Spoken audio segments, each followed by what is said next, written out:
Del libro Los viajes de Gulliver de Jonathan Smith, adaptado por Martin Jenkins, estamos leyendo El viaje a Lilliput. Esta es la tercera parte. En cuanto hube enganchado todos los barcos, di un buen tirón, pero no se movieron.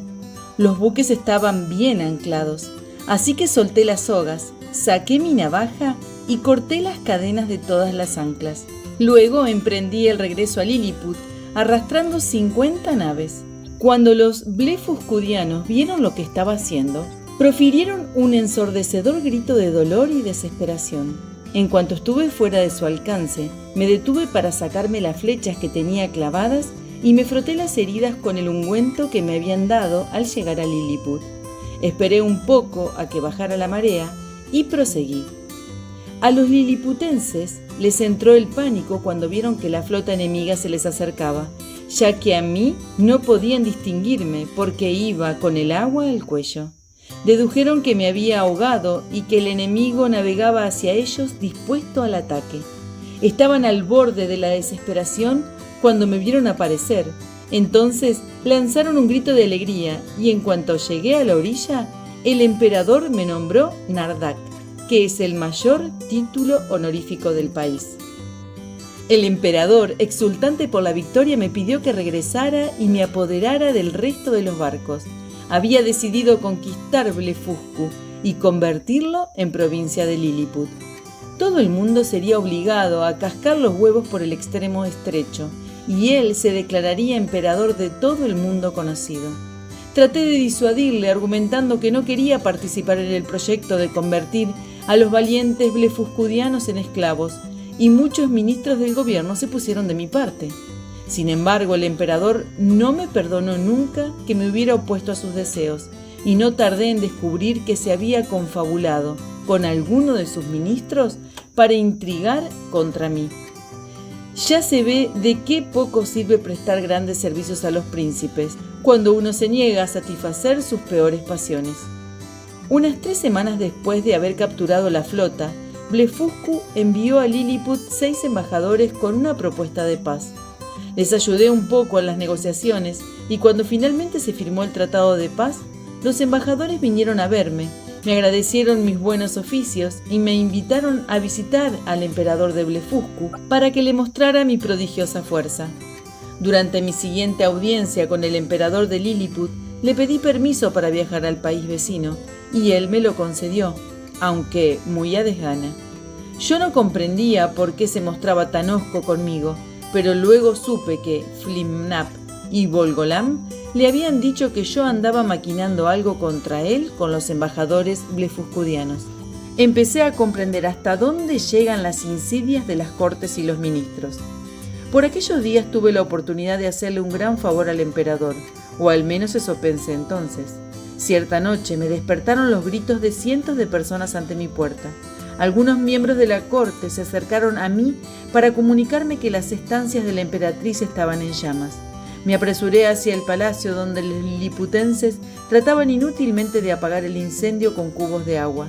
Yo podría haber sofocado las llamas con mi abrigo, pero con las prisas me lo había dejado en casa.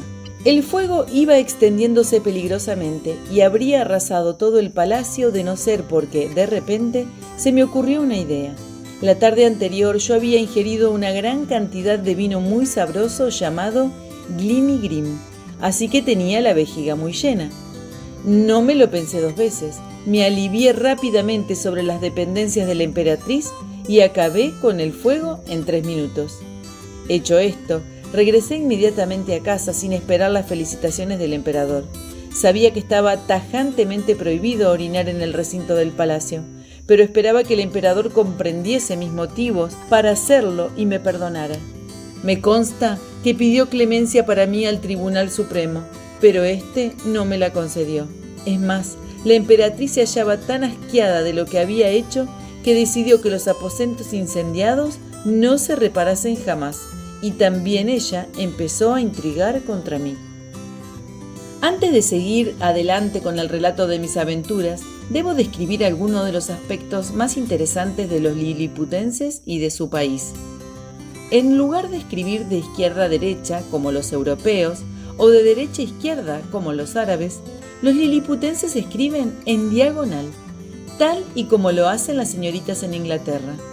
Entierran a sus muertos verticalmente y con la cabeza hacia abajo, porque creen que a los 11.000 meses volverán a levantarse. Y como en ese tiempo la tierra, que consideran plana, se habrá dado vuelta, los muertos se hallarán de pie al resucitar. De hecho, los liliputenses cultos piensan que esa creencia es absurda, pero ellos también entierran a los muertos cabeza abajo. Consideran que engañar a la gente es un delito peor que el robo, y al igual que la ingratitud, casi siempre se castiga con la muerte.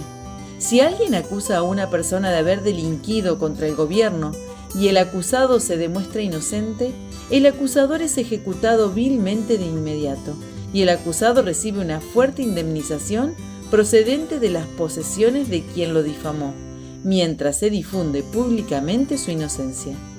Si alguien puede probar que ha obedecido rigurosamente todas las leyes del país por un periodo de 73 meses, obtiene como recompensa una suma procedente de un fondo especial y permiso para añadir a su nombre el título de Signipal, que significa hombre de ley. A la hora de conceder un empleo, se valora más la moralidad de las personas que su destreza para el trabajo, porque los liliputenses piensan que la corrupción provoca males mucho peores que la torpeza. Sus ideas sobre la relación entre padres e hijos difieren mucho de las nuestras. Teniendo en cuenta las penalidades de la vida humana, no consideran que los hijos deban estar agradecidos a sus padres por haberles engendrado, sobre todo si se piensa que el propósito de sus relaciones sexuales no era tener descendencia. Por ese motivo creen que los padres son las personas más inadecuadas para educarlos, y en consecuencia, todos los niños, excepto los de las familias trabajadoras más pobres, son enviados cuando cumplen 20 meses a las guarderías privadas. Hay escuelas diferentes para niños y niñas, así como para distintas clases sociales. Los niños de clase alta asisten a escuelas que cuentan con profesores muy distinguidos, pero la ropa y la comida de esos niños son de lo más sobrio y sencillo. Hasta los 4 años los visten unos criados y luego se visten solos, por importante que sea su familia. Se les mantiene siempre ocupados, excepto cuando están comiendo y durmiendo, y se disponen de 2 horas de ejercicio físico al día. Se les educa para ser honrados, justos, valientes, modestos, misericordiosos, religiosos y patriotas.